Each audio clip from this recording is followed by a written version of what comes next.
Então, pessoal, como havíamos falado na aula anterior, sobre o centro de massa, eu te disse como ele estava, onde ele estava e por que ele estava. Agora nós precisamos saber como calcular, como que eu chego nele. Eu tenho que saber como calcular. Então nós vamos começar com cálculo fácil. Qual é o cálculo fácil? O cálculo fácil é, eu vou pegar e vou calcular para dois objetos. Se você lembra da aula passada, eu falei para você, lembra que tinha um jogador de futebol americano, que se ele empurrasse o outro na linha do centro de massa, o que aconteceria? Ele ia transladar, ele não ia girar. Se eu empurro fora do centro de massa, ele gira. No centro de massa, ele translada. E que girar é resultado de quem? De torque. Ou seja, se ele não girar, quer dizer que o torque resultante vale zero. Então nós vamos aplicar isso na nossa primeira figura e ver o que acontece. Olha para cá. Eu quero calcular o centro de massa, tenho dois objetos, objeto 1, objeto 2, tá? Um de 1 kg, o outro de 3, e quero saber onde está o centro de massa. Primeiro, o centro de massa estará sempre mais próximo do elemento mais pesado. Lembra que a gente falou da água e do borrifador? O elemento mais pesado, onde eu tenho mais massa, o centro de massa fica mais próximo dele. Então aqui está o meu centro de massa. O problema é, onde é aqui? Pelo desenho, você está vendo que essa distância total é de 40 centímetros. Tá? Eu vou pegar esse pontinho aqui e vou dizer uma coisa, que esse cara tem peso. Vou chamar de peso 3, porque é um objeto de 3 kg. Esse cara também tem peso, vou chamar de peso 1, que é um objeto de 1 kg. E que, mesmo que eu aplique uma força no centro de massa, a soma dos torques tem que dar zero. Opa, então vamos calcular o torque do peso 3. Torque do peso 3 mais o torque do peso 1 tem que dar zero. Por quê? Porque o torque é a tendência a girar. Eu não vou girar, eu tenho tendência a girar igual a zero. Torque do peso 3 é o peso 3 vezes a distância até o centro de massa, que vale quanto? X. Mais, quanto que vale o torque do peso 1? Vai ser o peso 1 vezes a distância até o centro de massa, 40 menos x. Isso tem que dar zero. Só tem um probleminha. Eu não posso somar os dois aqui, até porque os dois sendo positivos, isso aqui tinha que dar um número diferente de zero. O que vai acontecer é que depende da tendência de rotação. Você tem que dizer assim, ó, se aqui é o centro de massa e esse lado puxar, então a tendência é girar em sentido anti-horário? Não, horário. Tendência a girar em sentido horário. Então esse cara tende a girar em sentido horário. Puxando aqui, em torno do centro de massa, ele giraria em sentido contrário ao horário, ou seja, anti-horário. Aí você vai ter que escolher. Ou você vai dizer que sentido horário é positivo, ou que anti-horário é positivo. César, qual você quer? Toda vez que eu estou em sala, o pessoal me diz que o horário eles querem positivo. Então, eu vou manter esse padrão, tá? Logo, o anti-horário vai ser negativo. Daí você olha aqui embaixo. O P1 é negativo. Então, eu vou pegar, vou apagar aqui, ó. Vou botar um P1 negativo, ó. Menos o torque de P1. E esse P3 é positivo, mais o torque de P3. Então, vamos continuar a nossa resolução. Eu vou ter o P3, que é a massa 3 vezes a gravidade, vezes a distância x, menos o P1, que é a massa 1, vezes a gravidade, vezes a distância, que é 40 menos x. Isso tem que dar zero. Então, eu vou ter 3 kg vezes 10 da gravidade vezes x, menos 1 kg vezes 10 da gravidade, vezes 40 menos x, e nós temos que achar esse x, galera. Isso vai dar 30x menos 10 vezes 40 dá 400, menos com menos vai dar mais, 10 vezes x, 10x. Isso igual a zero. 30x mais 10x vai dar 40x. Esse menos 400 vai para o outro lado, vai como mais 400. Logo, x vai ser 400 dividido por 40, que vai dar 10 centímetros. Olha que legal, vou apagar algumas coisas aqui em cima, ó. Olha que bonitinho. César, que bonitinho o quê? Esse x deu 10. Se a distância total era 40, o outro lado tem que dar 30. César, e daí? E daí que nós descobrimos uma coisa muito legal agora, que a relação de distâncias é o inverso da relação de massas. A massa que era o triplo tinha distância 10. A massa que era 1, ou seja, um terço da outra, tinha uma distância que era o triplo. César, o que isso quer dizer com isso? Que a relação de distâncias é o inverso da relação de massas. A massa menor fica mais longe, a massa maior fica mais perto. Tranquilo? César, então quer dizer que você já sabia desde o início que ia dar isso? É claro! 1 quilo e 3 quilos, sempre o centro de massa fica mais próximo do mais pesado, numa proporção 3:1. César, então se fosse 5 quilos e 2 quilos, mais próximo do mais pesado, relação 5:2. Só divide o espaço nesse intervalo. Ah, só isso? Só isso. Sabendo disso, vamos fazer mais um exercício de vestibular. A massa da Terra é aproximadamente 80 vezes a massa da Lua. A distância entre o centro de massa da Terra e da Lua é 60R, 60R, em que R é o raio da Terra. Determine a distância do centro da Terra ao centro de massa do sistema Terra-Lua. Então, primeiro, já sei que o centro de massa vai ser mais próximo do elemento de maior massa, que é a Terra. Então, vou dizer que essa distância é x.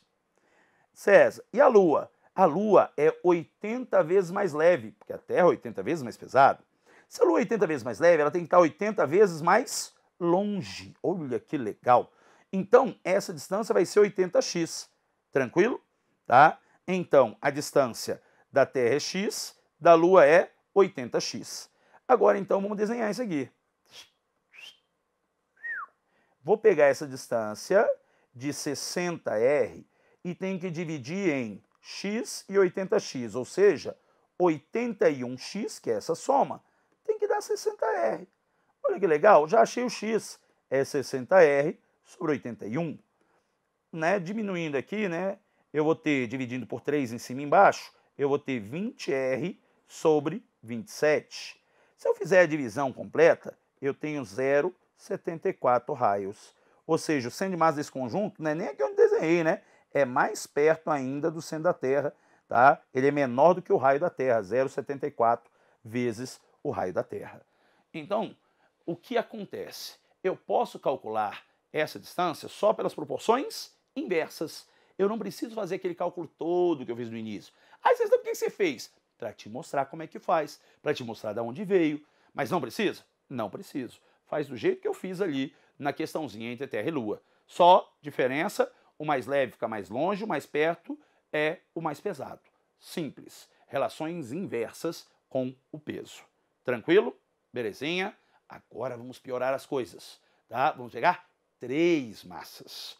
Olha para cá, tá? Com 3 massas agora, eu tenho um ponto de referência, o 0 metros, e tenho uma massa de 2 quilos a 3 metros, 7 quilos a 4 metros e 4 quilos a 7 metros. César, como é que você escolheu isso? Chutei, na louca. Vamos ver o que acontece?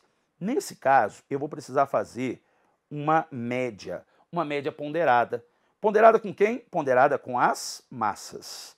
A massa, então, é o meu elemento ponderador. Logo, esse cálculo vai ser a massa vezes a distância, mais a massa vezes a distância, mais a massa vezes a distância, dividido pelo quê? Pela soma dos elementos ponderadores, a soma das massas. M1 mais M2 mais M3. Tá? Então, vamos fazer isso. Isso dá M1, 2 quilos, X1, 3 metros. M2, 7, X1, 4. M3, 4, X3, 7. Dividido pela soma das massas, 2 mais 7 mais 4.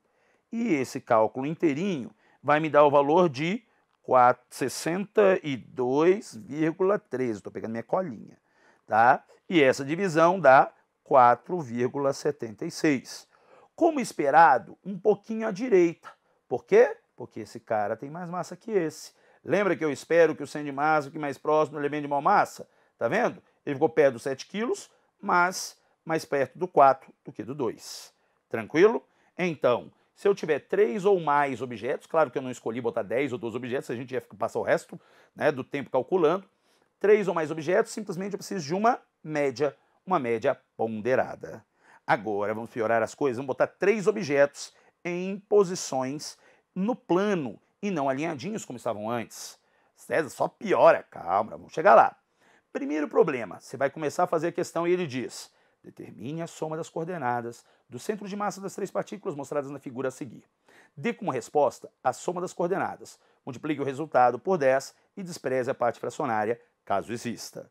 Aí, eu peguei os 3 elementos que participam e juntei eles, tá vendo? Fiz uma linhazinha entre eles. Ficou meio curva, mas tudo bem, né? Por que, César?